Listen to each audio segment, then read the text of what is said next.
মোহনপুর গ্রামে বাস করত রাজীব। পরোটা আর মটনের দোকান ছিল তার। গ্রামের সকলেই রাজীবের দোকানের মটনের খুব প্রশংসা করত। একদিন মহেশ নামে এক ব্যক্তি এলো রাজীবের দোকানে। এই গ্রামে সে নতুন এসেছিল। দাদা, আমাকে 1 প্লেট মটন আর 2টো পরোটা দিন। আপনাকে আগে কখনো দেখিনি তো।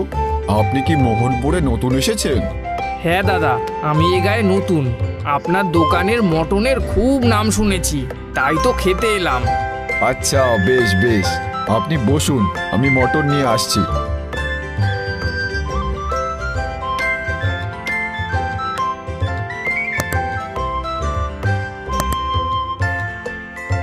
বাহ, মটনটা খেতে তো বেশ ভালোই হয়েছে। তবে এরকম মটন তো আমিও বানাতে পারি।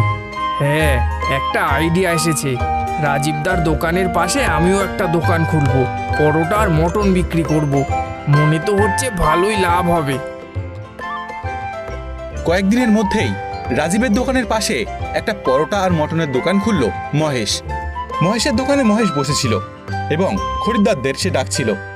আরে আসুন বাবু, আসুন, টেস্টি টেস্টি মটন আর গরম গরম পরোটা খেয়ে যান। আসুন আসুন। প্রচলিত মানুষেরা মহেশের ডাক শুনল, কিন্তু কেউ তার দোকানের দিকে গেল না। দিনের শেষে হতাশ হয়ে পড়ল মহেশ। সারা দিন ধরে এত ডাকাডাকি করলাম, কিন্তু খদ্দেরও তেমন এলো না আর বিক্রিও হলো না। অর্ধেকের বেশি খাবার এখনো পড়ে আছে, কিন্তু এভাবে চলবে কি করে? না, আর 2 দিন দেখব। যদি তেমন লাভ না করতে পারি তাহলে অন্য ফন্দি কাজে লাগাবো। দিন 2 পরেও মহেশের দোকানে খদ্দের তেমন এলো না। এই ব্যাপারটা খেয়াল করে রাজীব কিছুটা নিশ্চিন্ত হলো। আমার দেখা দেখি পরোটা আর মটনের দোকান করেছে মহেশ। আমার দোকানের বিক্রি কমে যাবে ভেবে চিন্তায় পড়েছিলাম, কিন্তু আজ 3 দিন ধরে ওর দোকানে কেউ যাচ্ছে না দেখে খানিকটা নিশ্চিন্ত হলাম। চতুর মহেশ তার দোকানে বিক্রি বাড়ানোর জন্য নতুন এক উপায় বের করেছিল। মহেশের দোকানের ওপর লেখা বিহারি মটন। দাদা দিদি আসুন, বিহারি মটন খেয়ে দেখুন। গরম গরম পরোটা আর বিহারি মটন খেলেই ভরবে পেট আর মন। প্রচলিত কয়েকজন এসে তার দোকানের সামনে দাঁড়ালো। বিহারি মটন? আগে তো এমন মটন কোনোদিনও খাইনি। তা কেমন খেতে? কেমন খেতে ওই বিহারি মাটন? আরে খেলেই বুঝবেন কেমন সুস্বাদু। একবার খেলে বারবার চাইবেন। এত করে যখন বলছো তখন 1 প্লেট খেয়েই দেখি। দাও, 1 প্লেট বিহারি মটন দাও। আমাকেও দিন। আরো কিছু মানুষ এলো মহেশের দোকানে। মহেশ তাদেরকে পরোটা আর বিহারি মটন দিল।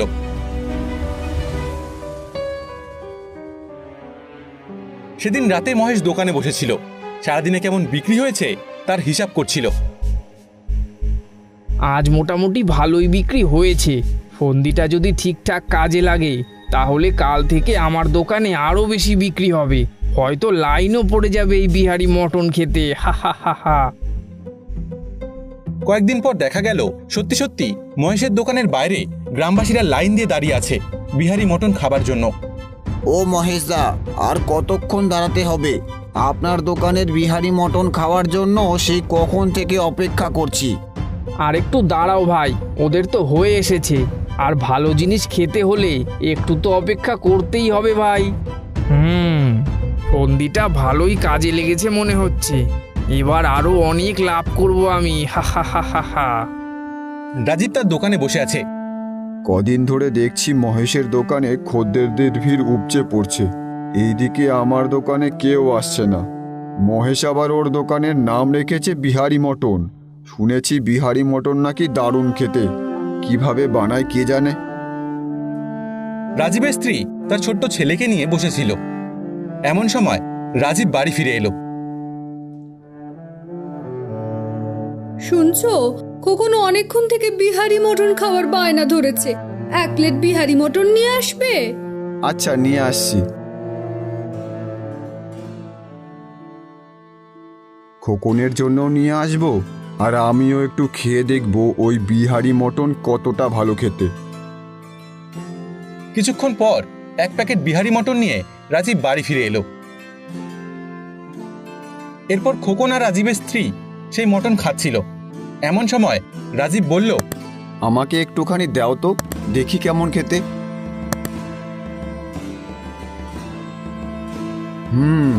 তেল মশলা একটু বেশি দিয়েই রান্না করা, তবে এমন কিছু আহামরি খেতে নয়। এই মটন খাওয়ার জন্য সবাই এত লাইন দিয়ে দাঁড়িয়ে থাকে কেন কে জানে। পরের দিন রাজীব বসেছিল, এমন সময় তার স্ত্রী এলো তার কাছে কিছু বলতে। আজও 1 প্লেট বিহারি মটন নিয়ে এসো তো, খুব খেতে ইচ্ছে করছে। এই কথা শুনে রাজীবের ছেলেও এলো সেখানে। আমারও খেতে ইচ্ছে করছে বাবা। আচ্ছা, নিয়ে আসছি।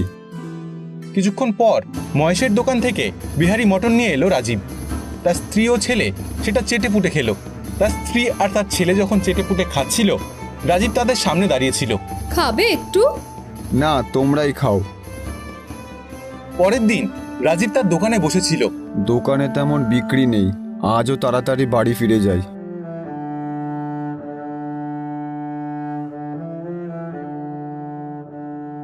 বাবা, আমি বিহারি মটন খাবো।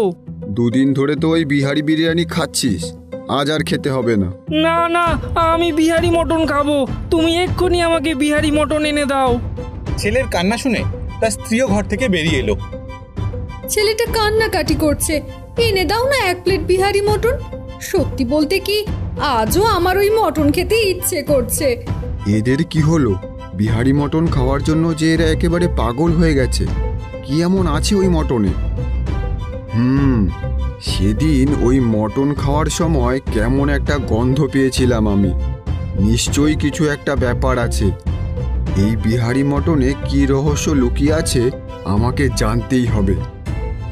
পরের দিন মহেশের দোকানের রান্নাঘরে যখন মহেশ মটন রান্না করছিল, রাজীব সেটা তার রান্নাঘরের পেছনে জানলা দিয়ে সব দেখছিল। যাক, আজকের মটন রান্না শেষ। এবার নেশার ওষুধটা মেশাতে হবে। এই কথাগুলো বলে একটা শিশি বের করলো মহেশ। সেই শিশি থেকে ওষুধ মিশিয়ে দিল রান্নায়। হা হা হা হা হা হা, সব হলো এই ওষুধের কামাল। এই ওষুধ মেশানো মটন খেয়েই সকলের এমন নেশা ধরেছে যে গ্রাম শুদ্ধ মানুষ লাইন দিয়ে মটন খেতে চলে আসে, আর আমার মোটা টাকা লাভ হয়। সত্যি জব্বর ফন্দি বের করেছি। হা হা হা হা। ও, এবার বুঝেছি। নেশার ওষুধ মিশিয়ে বিহারি মটন বিক্রি করছে মহেশ। সেই নেশার বশেই সবাই ওর দোকানে ভিড় করছে। এমনকি আমার ছেলে আর বউও এই নেশার কবলে পড়েছে। আমি ওই দিন অল্প পরিমাণে খেয়েছিলাম বলে আমাকে নেশায় ধরেনি। সেদিন বোধহয় মটনের মধ্যে দিয়ে ওই নেশার ওষুধের গন্ধই পেয়েছিলাম। কিন্তু এটা চলতে দেওয়া যায় না। আজই সবাইকে সত্যি বলতে হবে। কিছুক্ষণ পর মহেশের দোকানের সামনে হাজির হয় রাজীব। সেখানে তখন পরোটা আর বিহারি মটন খাবার জন্য মানুষের ভিড় লেগে আছে। আপনারা সবাই শুনুন, মহেশ বিহারি মটন নামে যে খাবার বিক্রি করে তার মধ্যে নেশার ওষুধ মেশায়, আর আমার স্ত্রী আর ছেলেকেও ওই নেশায় ধরেছে। সে কি? এসব কি সত্যি, না মহেশের ওপর হিংসে করে ওর বদনাম করছো? হ্যাঁ হ্যাঁ, উনি মিথ্যে বলছেন, সব মিথ্যে। আমি কোনো ওষুধ মেশাই না।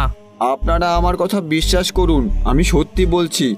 আপনারাও সম্ভবত ওই ওষুধের কবলে পড়েছেন, তাই বিহারি মটন রোজ না খেলে আপনাদের চলে না। আমার কথা একটু ভেবে দেখুন। সে কথা ঠিক, মহেশের দোকানের বিহারি মটন খাওয়া যেন নেশার মতো হয়ে গেছে। কিন্তু এখনো যদি আমার কথা বিশ্বাস না হয়, তাহলে মহেশের দোকানের রান্নাঘরে গিয়ে দেখুন, ওখানে নেশার ওষুধ আছে। হ্যাঁ, প্রমাণ তো দরকার। প্রমাণ ছাড়া কারো মুখের কথায় কাউকে দোষী ভাবা ঠিক নয়। চলো তো রান্নাঘরে গিয়ে দেখি। সবাই মহেশের দোকানের রান্নাঘরে এলো এবং নেশার ওষুধ খুঁজে পেল। আরে, ওই তো ঔষধের শিশি। হ্যাঁ, এটা তো নেশারই ঔষধ। রাজীব তাহলে সত্যি কথাই বলছিল। টাকার লোভে গ্রামের সবাইকে নেশার দাস বানিয়ে দিয়েছিস মহেশ। ওকে এই গ্রাম থেকে তাড়িয়ে দেওয়া হোক। হ্যাঁ হ্যাঁ, মারো ওকে, মারো। মারতে মারতে আধমরা করে ওকে গ্রাম ছাড়া করো। সবাই মহেশকে মারতে শুরু করলো এবং দূর থেকে রাজীব সেটা দেখতে থাকলো। যাক, দোষী তার শাস্তি পেয়েছে। এবার আমি রান্না করব বিহারি মাটন, না বাঙালি মাটন, যেটা হবে স্বাদে গন্ধে অতুলনীয়। বন্ধুরা, আজকের প্রশ্নপালায় আপনাদের স্বাগত। আমাদের আগের গল্প পেটুগ্রামের ভুরিভোজ গল্পের সঠিক 10 জন উত্তরদাতাদের নাম: রাজশ্রী, রাঙামাটি, বাংলাদেশ থেকে; নিহা, মহিপাল, বাংলাদেশ থেকে; জাহিদ মাখল থেকে, রিনিকা বড়জাগলি থেকে, শাহরিয়ান বাংলাদেশ থেকে, আব্দুর রহমান মহিপাল বাংলাদেশ থেকে, অপু বাংলাদেশ থেকে, তন্ময় বাঁকুড়া থেকে, আশরাফুল মণ্ডল উত্তর 24 পরগনা হামকুড়া থেকে, অনুরাগ দাস শান্তিপুর নদিয়া থেকে। আজকের গল্প থেকে প্রশ্ন হল, মহেশের মটন রেসিপির নাম কি ছিল? মহেশের সিঙ্গারার দোকানে আজ অনেক ভিড়। তার দোকানে দুজন ক্রেতা এলো। এই যে ভাই মহেশ, তা তোমার দোকানে গরম গরম সিঙ্গারা পাওয়া যাবে তো? হ্যাঁ বাবু, নিশ্চয়ই পাওয়া যাবে। দাও দেখি, খান 10 দাও আমাকে। তোমার দোকানের সিঙ্গারার যা স্বাদ, আমাকে সেই দূর থেকে টেনে নিয়ে আসে। যা বলেছেন, এইখানকার সিঙ্গারা না হলে তো আমার আর আমার গিন্নির সন্ধেটা মাটি হয়ে যায়। আপনাদের যাতে ভালো লাগে সেই জন্যই তো স্পেশাল করে বানাই। তোমার হাতে জাদু আছে বলতে হবে। দাও দেখি মহেশ, আমাকেও 6টা সিঙ্গারা দাও। এই তো বাবু দিচ্ছি। মহেশের দোকানের পাশেই বিমলের দোকান। খরিদ্দার সেই দোকানে নেই বললেই চলে। বিমল আর তার চাকর রতন বসে আছে। ওরে রতন, আজও তো আমাদের দোকানের সিঙ্গারা কেউ কিনতে আসছে না রে। হ্যাঁ বাবু, সবাই মহেশবাবুর দোকানে ভিড় করে। রোজ এত সুন্দর করে মশলা দিয়ে সিঙ্গারা বানাই, তাও অর্ধেক সিঙ্গারা পড়েই থাকে। আপনি তো দামও কম নেন বাবু, তাও হাতে গোনা কয়েকজন আমাদের দোকানে আসে। এমন কেন হচ্ছে বুঝতে পারছি না রে। ভগবানের উপরে বিশ্বাস রাখুন বাবু, সব ঠিক হয়ে যাবে। মহেশের দোকানে মহেশ আর তার চাকর রঘু বসে আছে। বাবু, আজ আমাদের সব সিঙ্গারা শেষ।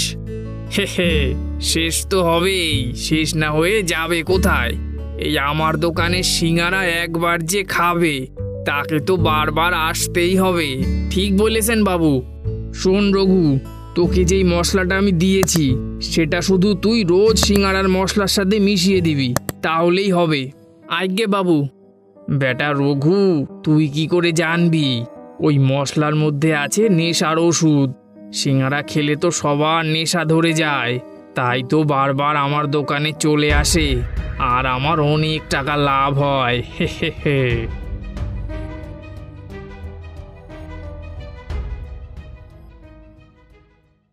কয়েকদিন পর বিমলের দোকানে বিমল আর রতন বসেছিল।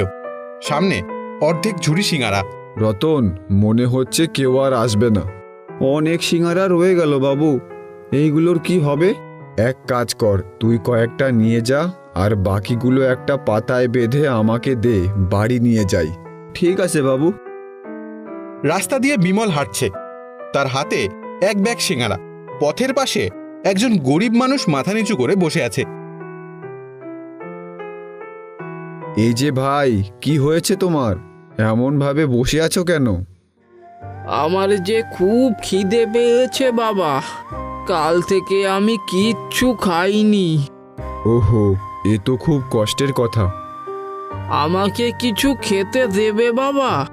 আমার কাছে শুধু কয়েকটা সিঙ্গারা আছে, এতে কি তোমার খিদে মিটবে? হ্যাঁ বাবা, ওতেই আমার হবে। আচ্ছা, এই নাও তবে। আজকে আমাকে খেতে দিয়ে তুমি আমার অনেক উপকার করলে বাবা। ভগবান তোমার নিশ্চয়ই মঙ্গল করবে।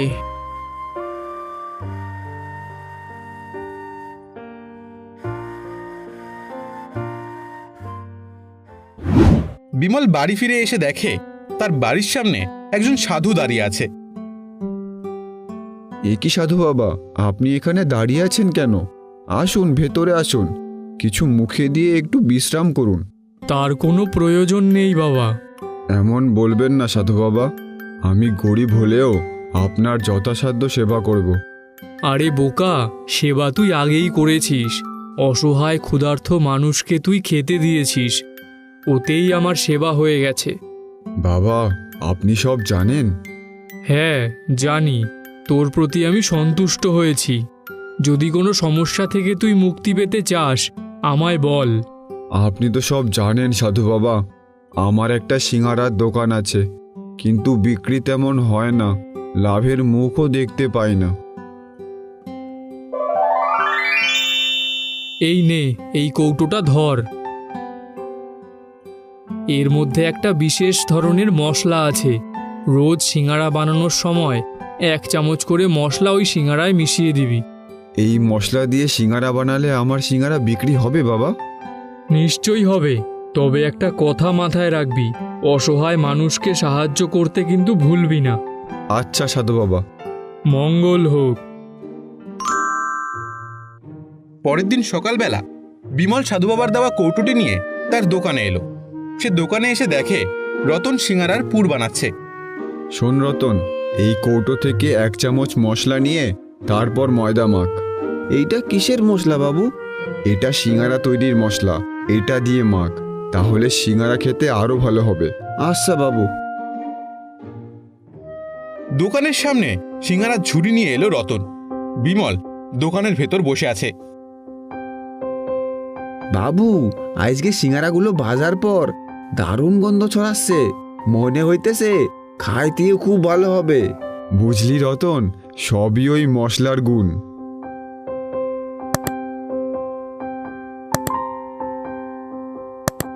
এই যে বিমল, আজ বুঝি স্পেশাল সিঙ্গারা ভেজেছ?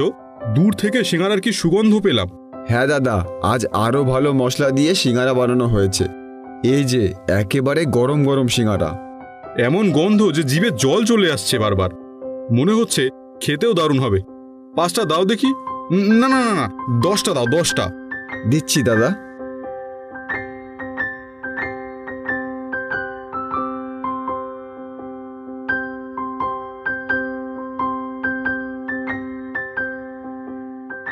রাস্তা দিয়ে দুজন লোক যাচ্ছিল। আরে এই যে সমরদা, তা কোথায় চললে গো? সিঙ্গারা কিনতে যাচ্ছি ভাই, চায়ের সাথে সিঙ্গারা না হলে ঠিক জমে না। একদম ঠিক বলেছো সমরদা, আমিও বিমলের দোকানেই সিঙ্গারা কিনতে যাচ্ছি। তুমি তো মহেশের দোকানে যাবে সিঙ্গারা কিনতে। না গো দাদা, এখন আর ওই মহেশের দোকানে যাই না। ওই বিমল মহেশের থেকে অনেক ভালো সিঙ্গারা বানায়, ওর কাছেই যাই। ঠিক বলেছ, আমিও আজকাল মহেশের থেকে সিঙ্গারা নিচ্ছি না। বিমলের সিঙ্গারার টেস্টও ভালো আর সহজে হজমও হয়। হ্যাঁ গো দাদা, বিমল তো ভালো তেল মশলা দিয়ে সিঙ্গারা ভাজে, ওর সিঙ্গারা খেলে পেটের কোনো সমস্যা হয় না। তাড়াতাড়ি চলো ভাই, নয়তো শেষ হয়ে যাবে। হ্যাঁ হ্যাঁ, চলো চলো।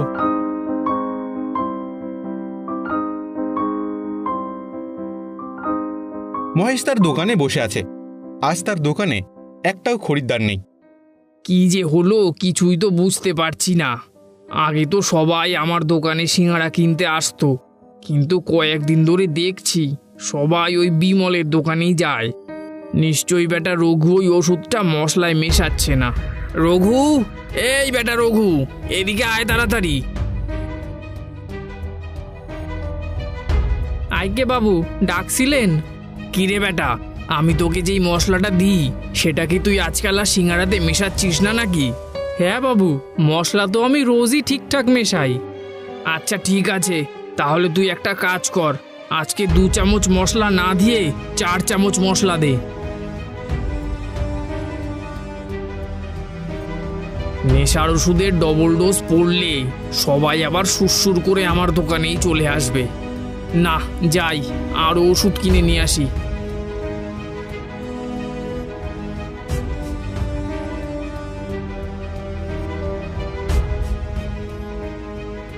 মহেশের ছেলে ঘরে বসে আছে। তার স্ত্রী বাটিতে করে মুড়ি আনলো তার ছেলের জন্য। নে শিবু, মুড়িটা খেয়ে নে। না না মা, আজকে আমি শুধু মুড়ি খাবো না, আজকে আমার সিঙ্গারা দিয়ে মুড়ি খেতে খুব ইচ্ছে করছে। শুধু মুড়ি খেয়ে নে শিবু, এখন আমি সিঙ্গারা কোথায় পাবো? কেন, বাবার দোকান থেকে এনে দাও না। আচ্ছা, তাহলে তুই বস, আমি নিয়ে আসছি।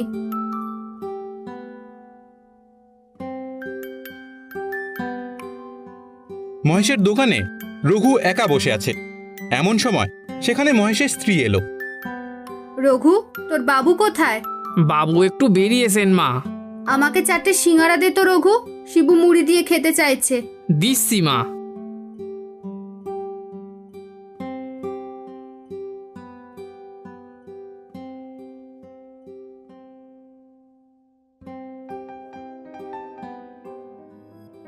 মহেশের বাড়িতে শিবু পেটে হাত দিয়ে শুয়ে আছে। সামনে তার মা বসে আছে। উফ মাগো, এই সিঙ্গারা খাওয়ার পর থেকে না আমার পেটে আর বুকে খুব ব্যথা করছে। আমারও পেটের ভেতর মোচড় দিচ্ছে। উফ, মনে হচ্ছে রঘু সিঙ্গারার মধ্যে কিছু মিশিয়েছে। উফ মাগো, আমার খুব কষ্ট হচ্ছে। উফ, এক্ষুনি তোকে ডাক্তারবাবুর কাছে নিয়ে যাওয়া দরকার। আমি বরং দোকানে গিয়ে দেখি তোর বাবা ফিরেছে কিনা। তুই ততক্ষণ শুয়ে থাক শিবু। মহেশের দোকানে রঘু একা বসেছিল। হঠাৎ সেখানে মহেশের স্ত্রী দৌড়তে দৌড়তে এলো। হেই রঘু, বল তুই সিঙ্গারায় কি মিশিয়েছিস? বল শিগগির। আমি কই না তো মা, আমি তো সিঙ্গারায় কিছু মেশাই না। মিথ্যে বলছিস তুই। ওই সিঙ্গারা খেয়ে শিবুর শরীর খুব খারাপ করেছে, ছটফট করছে ও। আমারও পেটে ব্যথা হচ্ছে। এই যে বৌমা, শিবুকে ডাক্তারের কাছে নিয়ে যাও। মহেশ কোথায়? কোথায় গেছে জানি না কাকা বাবু, এখনো তো আসেনি দেখছি। শিবুর বাবা নেই, সেই ফাঁকে এই রঘু নিশ্চয়ই সিঙ্গারায় কিছু মিশিয়েছে। বিশ্বাস করুন মা, আমি কিচ্ছু করিনি। কি হয়েছে? এখানে এত ভিড় কেন? এই যে তুমি এসেছো, তাড়াতাড়ি শিবুকে ডাক্তারবাবুর কাছে নিয়ে চলো। হঠাৎ করে শিবুর কি হলো? একটু আগে আমি এসে কয়েকটা সিঙ্গারা নিয়ে গেছিলাম, সেই সিঙ্গারা খেয়ে শিবু ছটফট করছে। মনে হচ্ছে রঘু। হায় হায় হায় হায়, এ আমার কি হলো? সিঙ্গারা যাতে বেশি করে বিক্রি হয় সেই লোভে আমি সিঙ্গারায় নেশার ওষুধ মেশাতাম, আর এখন আমার ছেলেটারই এই অবস্থা হয়ে গেল। আমার ছেলেটার যে কি হবে কে জানে। হায় হায় হায়। কি বললে? নেশার ওষুধ মিশিয়ে তুমি সিঙ্গারা বিক্রি করতে? এই সবাই ভাঙো, ভেঙে ফেলো ওর দোকান। কেন এত লোভ করতে গেলে বলো তো? লোভের সাজা তুমি তো পেলেই, আমার নিরপরাধ ছেলেটাও তার সাথে কষ্ট পেল। কেশবপুর নামের এক গ্রামে মহেশ নামের এক সৎ ও দয়ালু বিরিয়ানি বিক্রেতা বাস করত। কিন্তু বিরিয়ানি বিক্রি করে সে খুব বেশি টাকা লাভ করতে পারত না। কারণ ছিল তার দয়ালু স্বভাব। সে গ্রামের গরিব মানুষদের বিনা পয়সাতেই বিরিয়ানি খাওয়াতো। আরে খাও খাও, আমি তোমার কাছ থেকে কোনো টাকা নেব না, তুমি পেট ভরে খাও।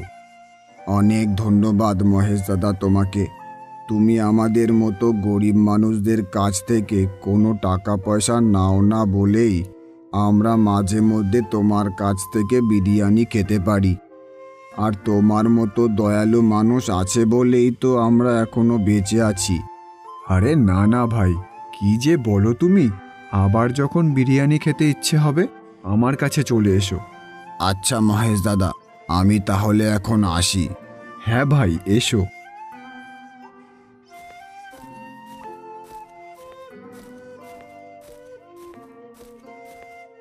দাদা, আমাকে এক প্লেট বিরিয়ানি দিন তো, বাড়ি নিয়ে যাব। হ্যাঁ দাদা, দাঁড়ান, এক্ষুনি দিচ্ছি। এই নিন। কত টাকা দাদা? 60 টাকা দাদা। কিন্তু দাদা, আমার কাছে তো এই 40 টাকাই আছে। 40 টাকা আছে?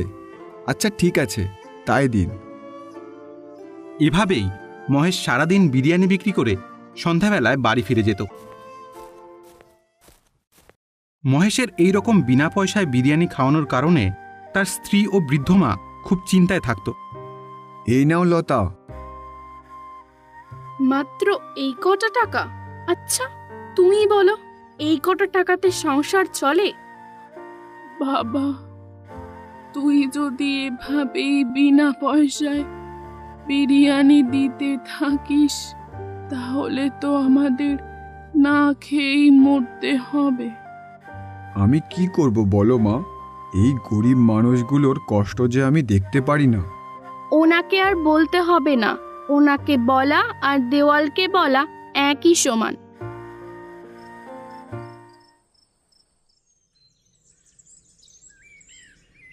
মহেশের দোকানের পাশেই হারান নামের এক লোভী আর দুষ্টু বিরিয়ানি বিক্রেতা ছিল। সে কোনো গরিব মানুষকে বিনা পয়সায় বিরিয়ানি খাওয়ানো তো দূরের কথা, মহেশের বিনা পয়সায় গরিব মানুষদের বিরিয়ানি খাওয়ানো দেখে হারানের খুব রাগ হতো। আর সে ভাবত, এই মহেশ না খুব বোকা, রোজ রোজ ওই মানুষগুলোকে বিনে পয়সায় বিরিয়ানি খাইয়ে নিজের লোকসান তো করেই, সাথে আমারও লোকসান করে। সবাইকে যদি বিনে পয়সায় বিরিয়ানি খাওয়ায় তাহলে কি আর এরা পয়সা দিয়ে বিরিয়ানি কিনে খাবে? প্রতিদিন এই একই ঘটনা ঘটতে থাকায় হারানের খুব রাগ হয়। একদিন হারান মহেশের কাছে গিয়ে তাকে বলে, কি মহেশ, তোমার কাছে কি অফুরন্ত সম্পত্তি রয়েছে নাকি?